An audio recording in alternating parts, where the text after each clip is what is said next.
अस्सलाम वालेकुम स्टूडेंट्स, उम्मीद है सब लोग खैरियत से होंगे। Welcome to my YouTube channel scholarship world.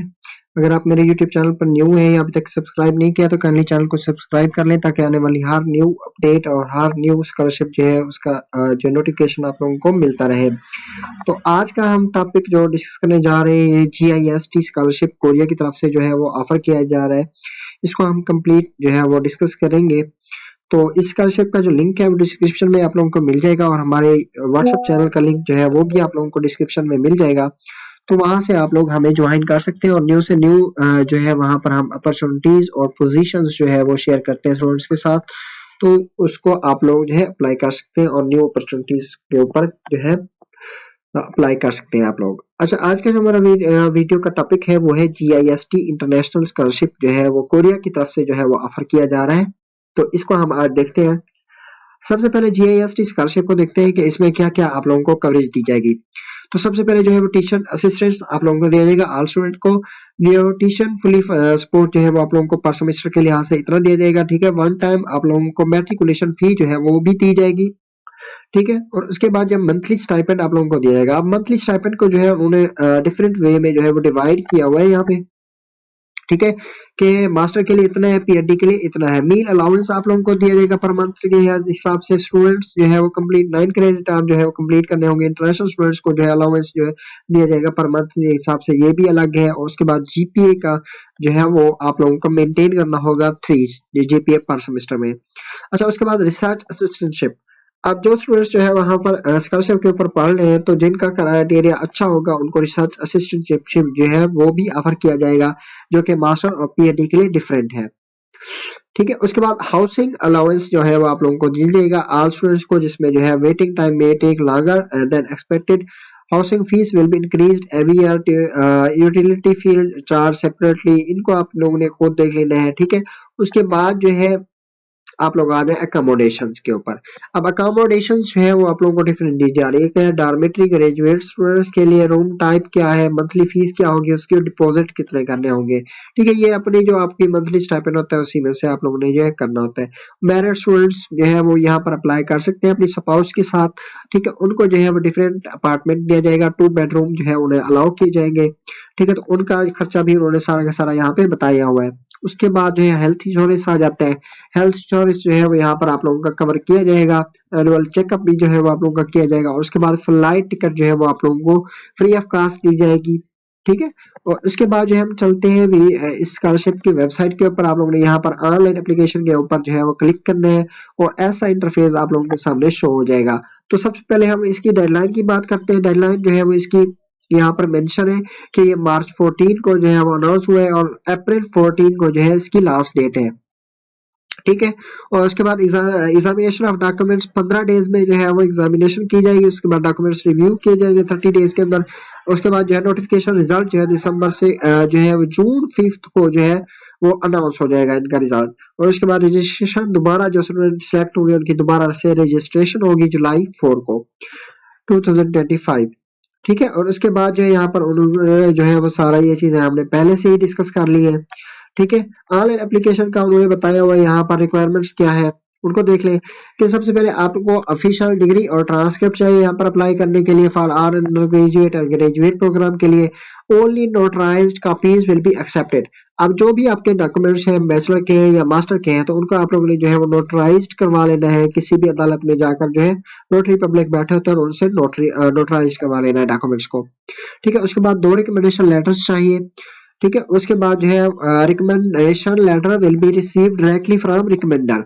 जो प्रोफेसर जो है वो उनको जो है दे सकते हैं और उसके बाद आप खुद भी जो है अपलोड कर सकते हैं। उसके बाद कॉपी ऑफ एप्लीकेंट पासपोर्ट जो है वो चाहिए, ठीक है। इंग्लिश प्रोफिशिएंसी चाहिए। अब इंग्लिश लैंग्वेज का जो है उन्होंने डिफरेंट क्राइटेरिया बताया हुआ है।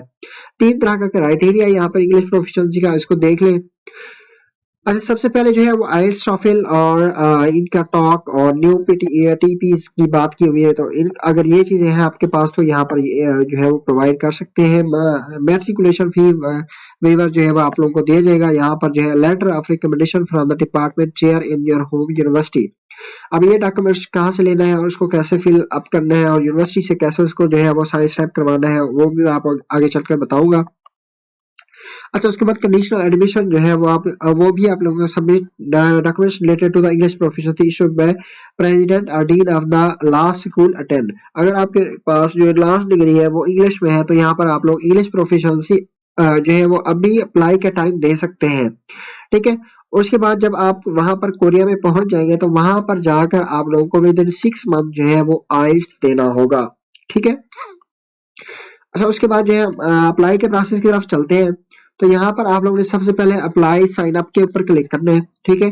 अप्लाई साइन अप के ऊपर जैसे क्लिक करेंगे ना तो आप लोगों ने अपना नेम सरनेम जो है डेट ऑफ बर्थ जेंडर ये चीजें सारी फिलअप करके यहाँ पर कंट्री जो भी आपका पाकिस्तान है इंडिया बांग्लादेश जो भी है जिप कोड अपना अपना एड्रेस, ठीक है, ये चीज सारी सिलेक्ट करके उसके बाद जो है अगर आप एमएस के लिए कर रहे हैं या पीएचडी के लिए कर रहे हैं तो यहाँ पर जो है क्योंकि इसका जो है मास्टर और पीएचडी के लिए जस्ट।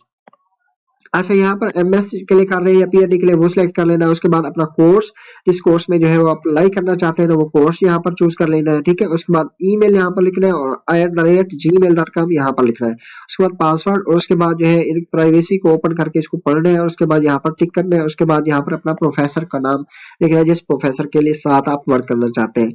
यहाँ पर एक बात मैं ये बता दूं जो है मास्टर वाले तो ऐसे इस यहाँ पर किसी भी अपने रेलेवेंट प्रोफेसर का नाम लिख सकते हैं, लेकिन जो पीएचडी के स्टूडेंट्स हैं वो सबसे पहले अपने प्रोफेसर से कांटेक्ट करके फिर वहां यहाँ पर नाम लिखें तो उसकी वर्थ ज्यादा होती है। तो मैं यही कहूंगा कि पीएचडी जो स्टूडेंट्स हैं वो अपने प्रोफेसर से कांटेक्ट कर लें। अच्छा, इसके बाद आपका साइन अप हो जाएगा। उसके बाद जो है वो आप लोगों ने क्या करना है, यहाँ पर लॉग इन कर लेना है। लॉग इन करने के बाद आप लोगों को एक ऐसा इंटरफेस शो होगा, ठीक है। उसके बाद आप लोगों को यहाँ पर एप्लीकेशन नंबर जो है वो अलॉट हो जाएगा।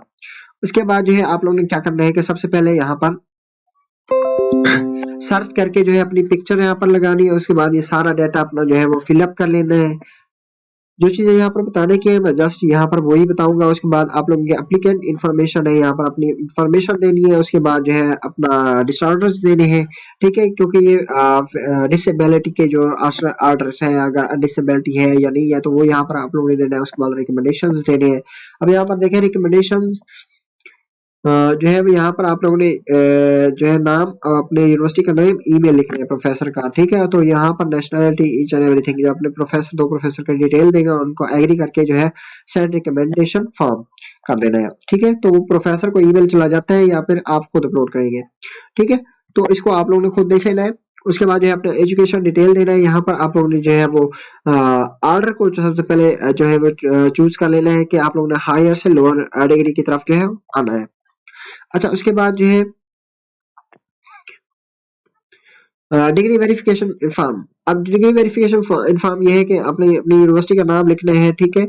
Complete name including any form names farmers name, ठीक है। उसके बाद स्टूडेंट आईडी लिखनी है, डेट ऑफ कंफर्मेंट लिखनी है, ठीक है। उसके बाद डिग्री का टाइटल लिखना है। ये जो लिखने के बाद जो है यूनिवर्सिटी रजिस्ट्रेशन इंफॉर्मेशन लिखनी है, रजिस्ट्रार का जो है इंफॉर्मेशन लिखनी है, यूनिवर्सिटी रजिस्ट्रार इंफॉर्मेशन अपने जो भी यूनिवर्सिटी है आपकी उसका जो रजिस्ट्रार का इंफॉर्मेशन है वो यहाँ पर पुट करना है, ठीक है। उसके बाद जो है यहाँ पर आप लोगों ने आ जाना है, फैमिली मेंबर्स की डिटेल देनी है, ठीक है। उसके बाद जो है कैरियर्स की डिटेल देनी है। उसके बाद सर्टिफिकेट ऑफ इंग्लिश प्रोफिशिएंसी की डिटेल यहाँ पर आप लोगों ने पुट करनी है। स्टडी प्लान देने हैं, ठीक है। उसके बाद जो है आप लोग reason for study in Korea, उसके बाद की अचीवमेंट्स क्या क्या आपकी अचीवमेंट्स है, गोल ऑफ स्टडी प्लान, ठीक है। एक्टिव एक्शन प्लान जो है वो सेल्फ इंट्रोडक्शन, ठीक है। उसके बाद जो है डॉक्यूमेंट्स यहाँ पर सारे के सारे आप लोगों ने डॉक्यूमेंट्स को अपलोड करने हैं और डॉक्यूमेंट्स को अपलोड करने के बाद जो है यहाँ पर आप लोगों ने अपनी एप्लीकेशन को सबमिट कर देना है। ये मैं आप लोगों को दिखा देता हूँ, ठीक है। एग्री करके आप लोगों ने अपनी एप्लीकेशन को सबमिट कर देना है। तो चले मिलते हैं नेक्स्ट वीडियो में इंशाल्लाह। हाफिज।